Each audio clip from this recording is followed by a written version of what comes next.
This podcast is a quest for well-being, a quest for a meaningful life through the exploration of fundamental truth. Enlightening ideas, insights on physical, mental, and spiritual health. The inspiration is love.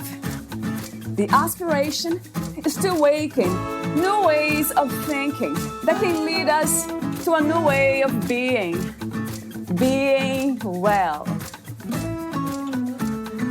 Welcome to Body, Mind, and Soul Healing Conversations.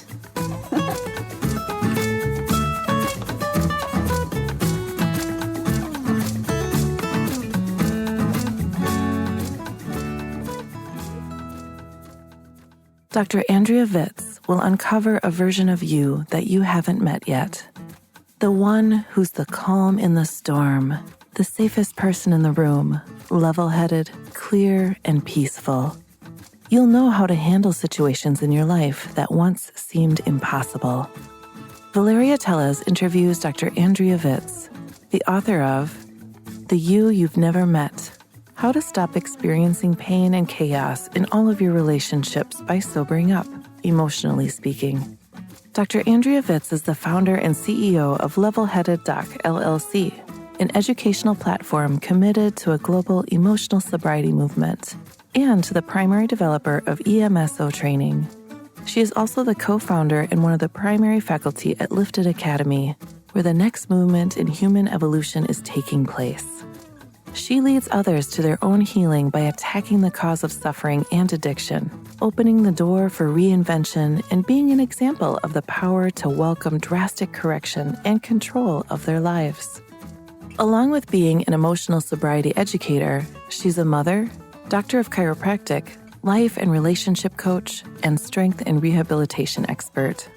Attaining her doctorate from Life Chiropractic West at age 23, becoming a mother at 25, and becoming a business owner soon after, Dr. V hoped her successes were an indicator of certain maturity.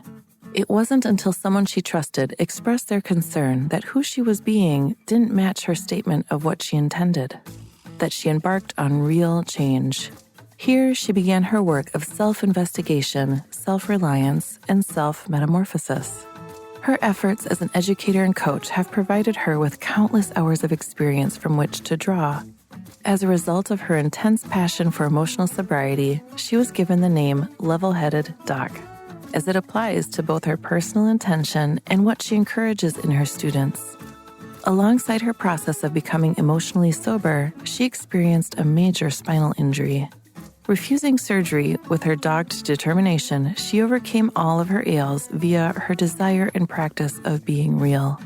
Her injury rehabilitation led her from disability to finding strength and earning an elite status in the sport of powerlifting. Dr. V attempts to excel in many different areas in an effort to better serve her students, clients, and patients. Her belief is that she's never done growing, improving, and choosing to be an example of inspiration. Meet Dr. Andrea at levelheadeddoc.com. Here's the interview with Dr. Andrea Vitz.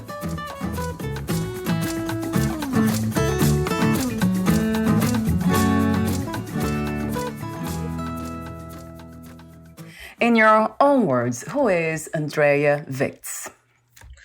Oh, wow. Andrea Vitz.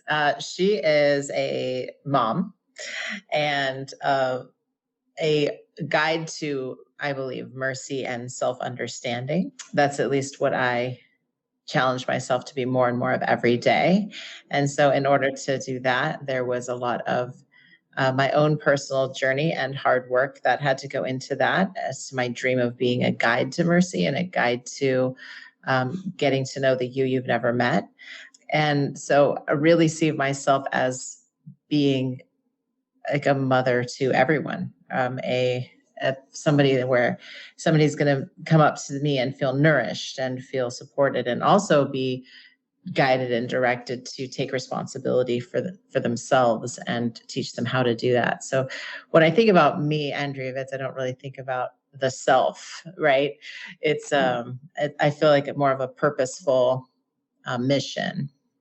For like I have a pin on my backpack that says send me, like I want to go, I want to help. How can I help? How beautiful. I love that. What a beautiful realization to have. That's what it is, really. That's incredibly beautiful. When did you discover that or uncover that, Andrea? Well, I think I've always had this kind of like lining my heart, but with my own self-centeredness and selfishness and self-absorption in my younger ages, I wasn't able to access or navigate life in a way that would give me the clarity to, meet those challenges and actually become the teacher that I have. And of course, I'm always still growing. None of us reach a state of perfection. But I would say around age 29, when I met my husband, I had an incredible awakening just by virtue of knowing him. And he's also an incredible teacher. Ted O'Neill is his name. And he really introduced me to more of the real me. And once I started getting glimpses of her, I started asking more of her. And I started to really endure some new challenges in order to become the me that I am now, which I always was, but I just didn't have access to her. I hadn't met her yet. But we all have that person in us, right? That person that we know we could be. And we keep saying even that language, we could be, but we already are. It's just about unblocking our access point to them. So it was probably age 20. Now I'm age 40. So I've had many years now of experience and developing my curriculum for the last decade in order to give what I put myself through and what I've achieved to other people, which is really my mission in the world, is to create level-headedness in even the most hysterical, to create peace in the most fearful, and to create clarity in the most, frantic or confused. And so that is just the gist of it. Sounds to me like a purpose. You call it mission, which is interesting to hear that too. Yes. Yeah. The mission, it is a purpose. The mission, I think, revolves around, wanting to access or give access to this training to at least 6 to 8 million people. That's the mission. The purpose is always the same. Right. It doesn't change. Like the real you, right? It's always there. Yes, exactly. What are some of the main ways or techniques that we can identify the blocks and the obstacles to getting there, to that destination, if it is one, which is not, right, Andrea? Yes, it's constantly growing, but you do get to a place where you feel so content, so it can feel like a destination. But once you get there, you always want more. I would say the easiest, simplest way to describe what I teach and to get you there, if you're just a listener at this time, is there's 3 steps you can take you could call them hacks, you can call them whatever, but what it really comes down to is it's the real work. You have to ask more of yourself. You have to become suspicious of yourself. You have to corner your ego and question it. And then you have to question your questioning. And you have to be a stalker of yourself in order to become aware of who you've been being. And now awareness is not the answer. Awareness, like you said, we have to look first, right? Because you can't edit what you can't see. But in that awareness, we're not going to find solution because we've not edited anything. We've not changed anything. And change doesn't come with affirmations. It doesn't come with, doing little tiny new behaviors. What it comes with is diligent, consistent training. And so our 3 steps are going to be getting over yourself, getting real, and checking motive. Let's start with getting over yourself. So if I were to say to you, you need to get over yourself, that might sound a little bit threatening and scary and a little offensive, right? Like, get over myself, but I'm really suffering, right? What I'm asking you to do is actually get out of the self and out of the egoic perspective just for a moment, letting go of that armor and saying, if I can look at this situation or look at myself from a different angle or a different perspective, or from the balcony, I have a better vantage point. I can see who I've been being in my life, not just what my ex-boyfriend or girlfriend did, not just what my kids are doing to me, not just what my boss does or the person in traffic. It's what am I doing? Who have I been? And then the things I don't like about that, or the things that don't align with my heart's truest values, right? I recalibrate and I redesign a training plan so that I can actually eliminate those things. Grateful for having those skills that I've had, even if they were destructive, because they're still skills.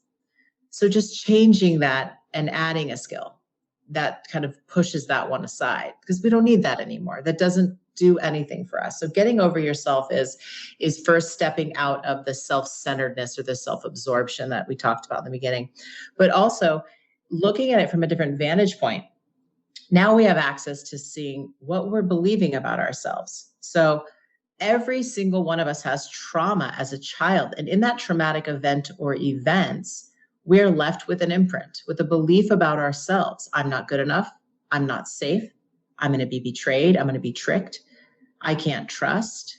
I'm unimportant. I'm invisible. Everyone has a little subtle different belief, but it's such a stamped, imprinted belief that it becomes the filter through which we see everything in the world. And when we are looking through that filter of unimportance and we use an event or a thought to validate that belief, now we're flooded with chemistry, with biochemistry, which is what we would call emotion. I'm flooded now with embarrassment. I'm flooded with anger. I'm flooded with shame or fear. And when we have that fear, we have a behavior that follows. That chemistry turns us into a puppet. We become hijacked by our emotions and we behave in ways we would never consciously choose. I call those emotionally triggered behaviors.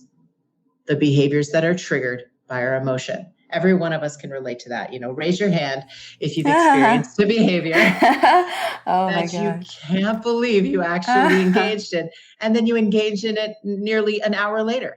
So how could this be, right? This belief is so important to know, because I believe that the belief we believe about ourselves from childhood is the very thing that has taken over our egoic stance. So if I know that I have this fundamental belief of unimportance, then I can take this pain that I'm feeling and I can ask myself, is this associated with that belief right now? Because if it is, then I'm coming from a childish place. I'm coming from a place where I'm reacting and having a chemical and behavioral reaction based on a child's interpretation of an event. And so when we get over ourselves, we go above ourselves, we look from a different perspective, and we ask the question, how am I making this about me? What am I believing about me that this seems to be validating? I'm like, wow, for everything, because it's so true. This is the so thing, true. Right? Your whole body knows it. It's like, yes, this is what happens. Of course. Yeah. I mean, it has been my experience for sure, and probably most of us. That's the first thing. We get over ourselves, and it can be something that isn't a big deal.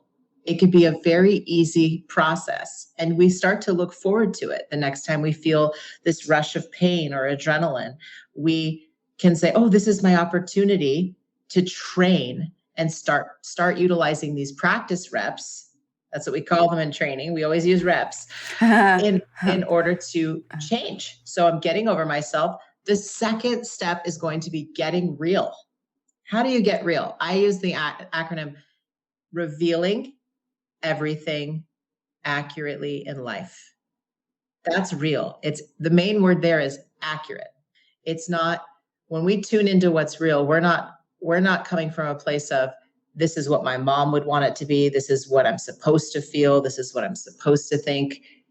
This is what my dad said I'm supposed to do. This is what my culture says I'm supposed to do. I want to know what's real for you. And more importantly, you want to know.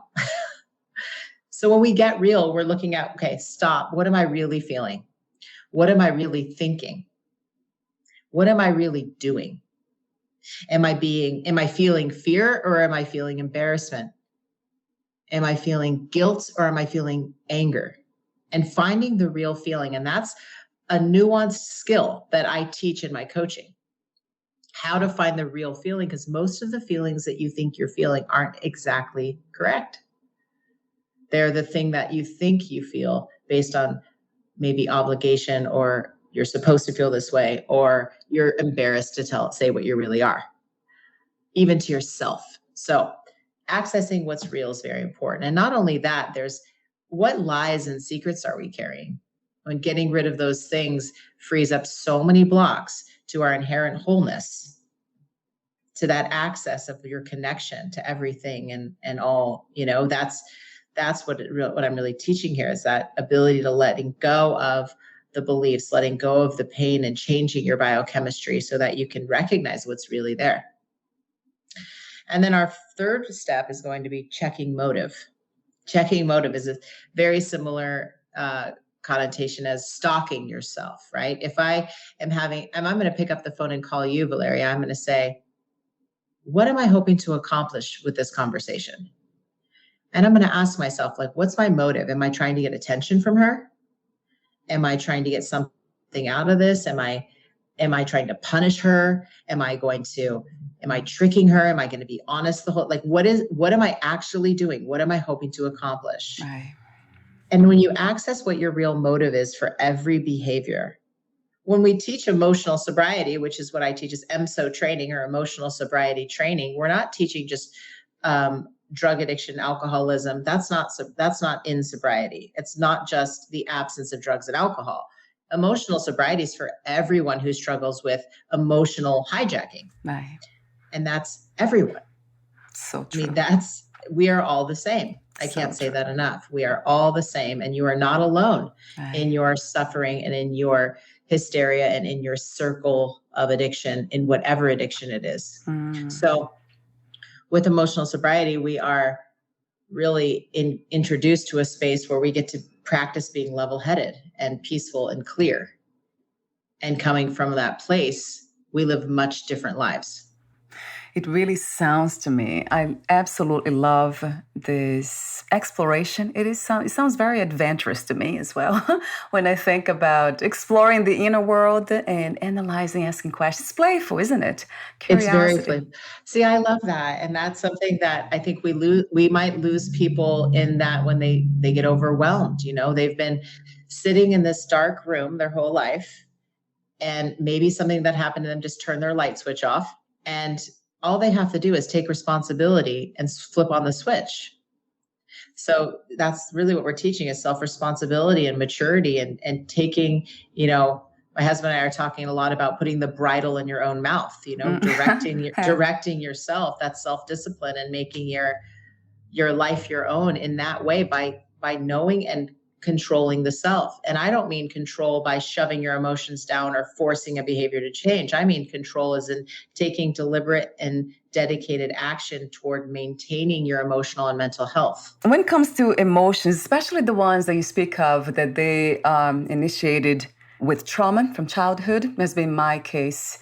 And it's interesting how much we are informed by it, the way we operate.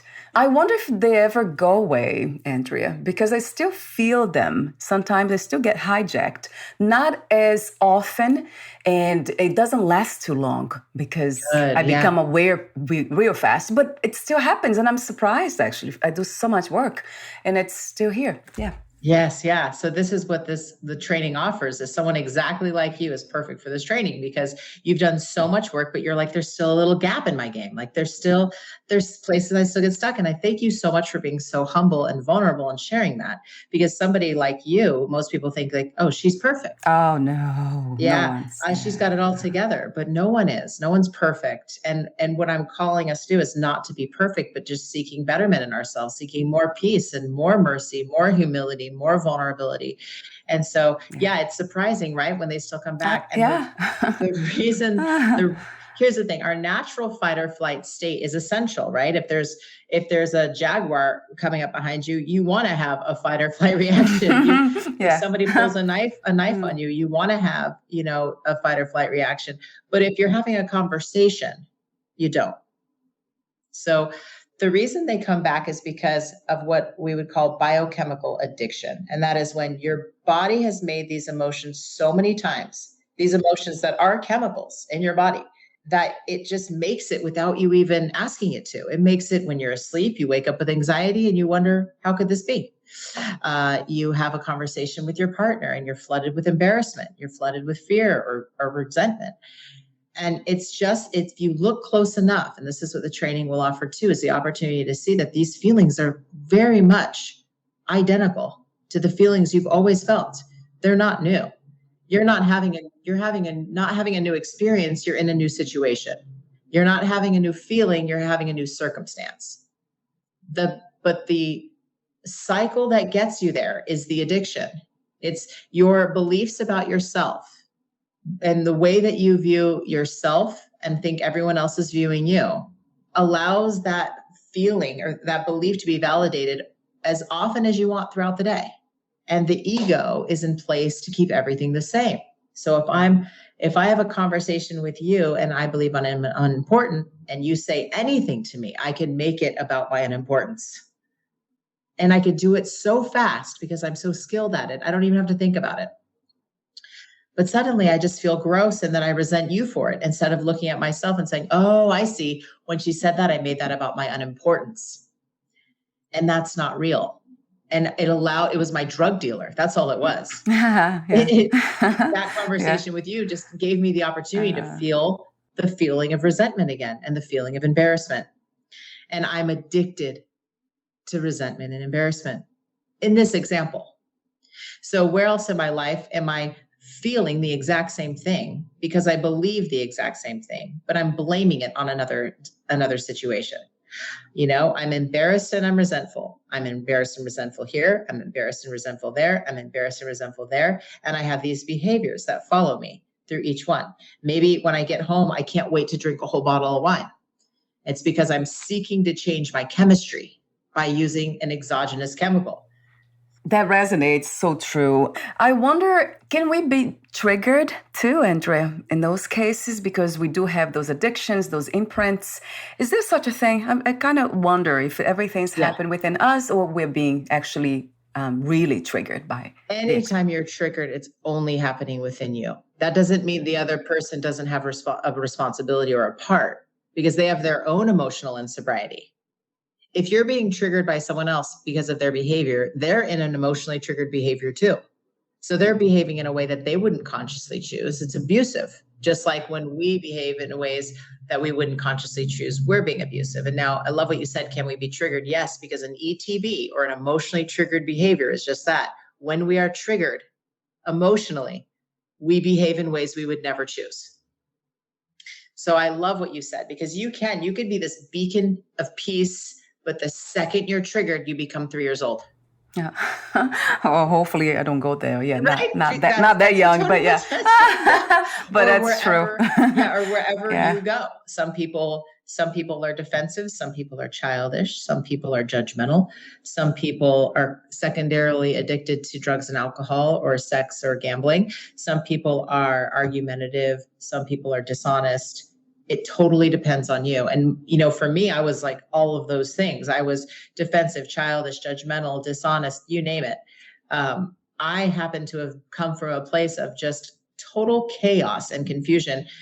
And all the while, I was a doctor. I was a mother. You know, you think you have it together. You think you have this certain level of maturity. But when you really look at the state of your life and the state of your internal environment, are you really mature? Like, what are we thinking? What are we doing? And yes, that doesn't mean you're not level-headed and mature in other areas. We all have areas that we shine, but where do we not shine? Can we shine those up and have this demonstration of our holism? Because we're already whole. You know, just because the moon looks like a crescent doesn't mean it's not whole or a full moon. The same thing is for us. We're already complete. We're already whole. It's just what's blocking that. And it's always a belief. There's something in me that has changed when I kind of realized that what you just said, that we're already whole. So everything is whole in a way. There's nothing broken here. The paradox is that we still kind of navigate this human reality in the body, kind of looking to become whole. That's kind of, it's a paradox, isn't it? Yeah. Because, well, that's the thing. It's a misunderstanding. Even myself, I've been in situations and experiences where I'm totally broken. I'm never going to be okay. But you're not ever breakable. You might have a feeling of fracture, but you're just flooded with emotion and you're sustaining that emotion with a thought process behind it, a circular thought process that keeps you in pain because you're continuously putting blame outside. And I'm not asking you to put the blame inside. I'm just asking you to be able to do the training to work through that process. And I like what you said about this being spiritual, because it really is, but your spirit is perfect. Like, we don't need spiritual healing. For our spirit, our spirit isn't the problem. So true. Yeah. Our human experience is where we are put in this world with chemistry, with thoughts, and with a physical body. And we need all three of those things to have a physical experience. But what my husband and I do is we teach emotional and mental and physical training to have a more optimal and more controllable physical experience. So we create the structure so that there's more allowance in that framework or in that construction. Does that make sense? It does, Andrea. Yes. It's the reflection of the spiritual world that would be. Yes. So we are reflecting that energy back of love, of unconditional love. I love what you do, because this is exactly what we need, not just to go through as a training, but we need reminders. I feel it's very playful. It is a feeling, it's not real. We are whole, we cannot be broken, but it is a feeling that while it's here, it's real. It is happening, and in this reality, it is real. I mean, whatever we believe in becomes real. I guess the question is that I want to ask you now is about freedom. How do you define freedom within these two aspects of life, views of life? Yeah. So freedom to me is the liberation from the version of you that trauma made. And that's it. It's having total understanding of your wholeness. And this unconditional love state that you speak of is an advanced practice. It would require, in order for one of my students to get to a state of real unconditional love, they would have to go through probably a couple of years of training to have a sustained feeling and belief in unconditional love.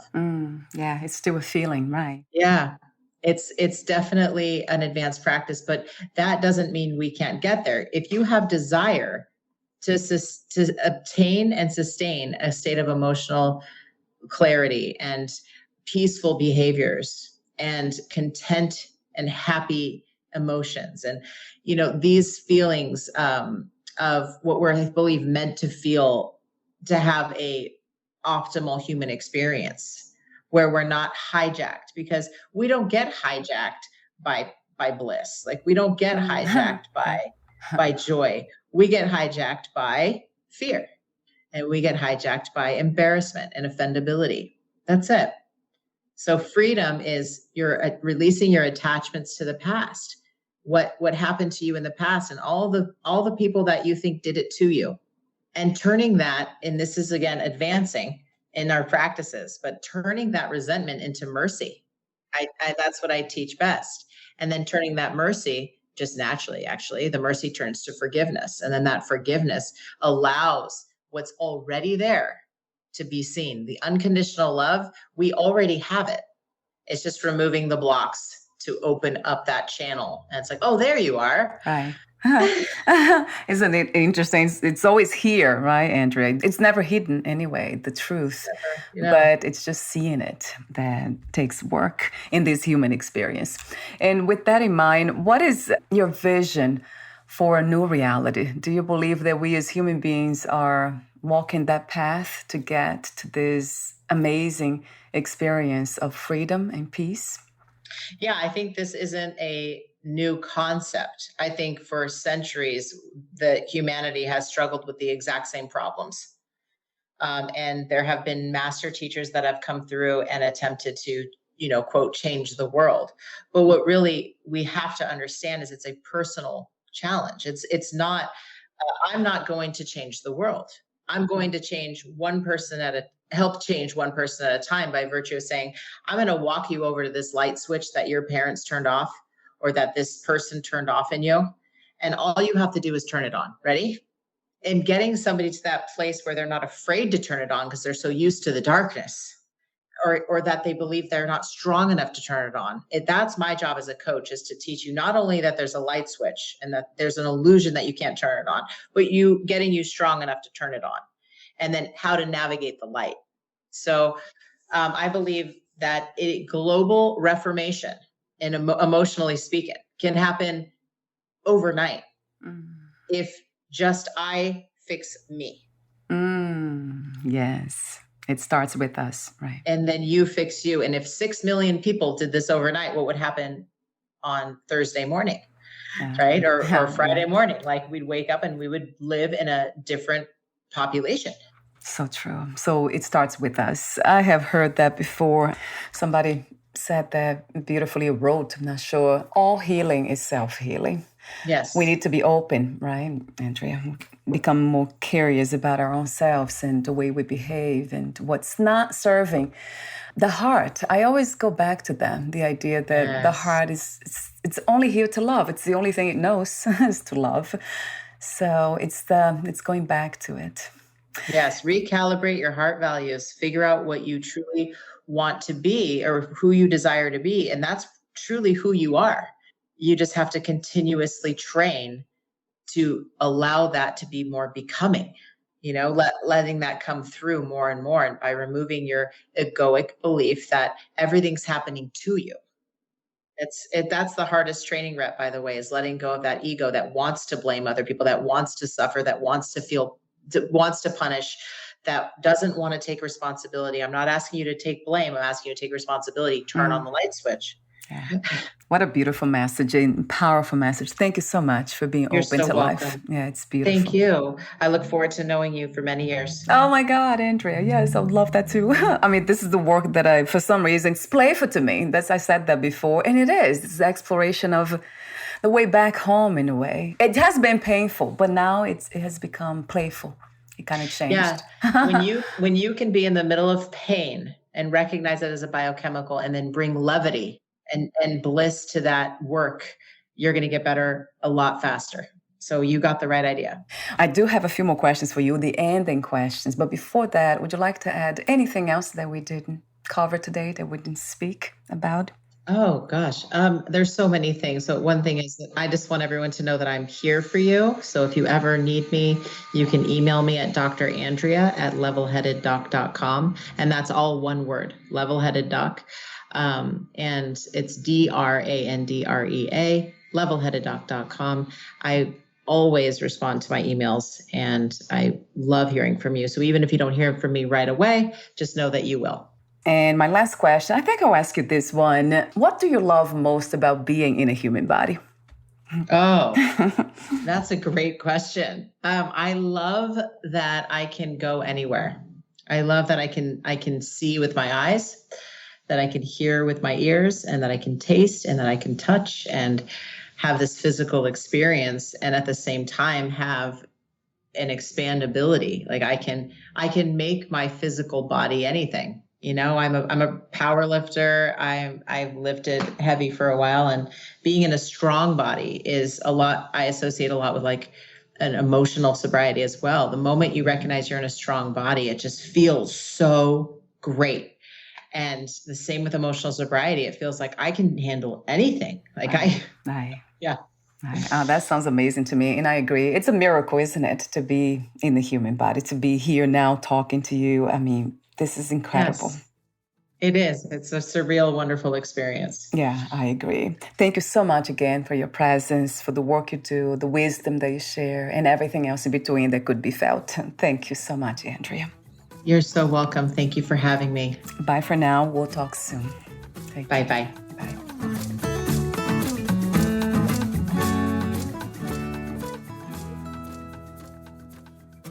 Thank you for listening. To learn more about Dr. Andrea Vitz and her work, please visit levelheadeddoc.com.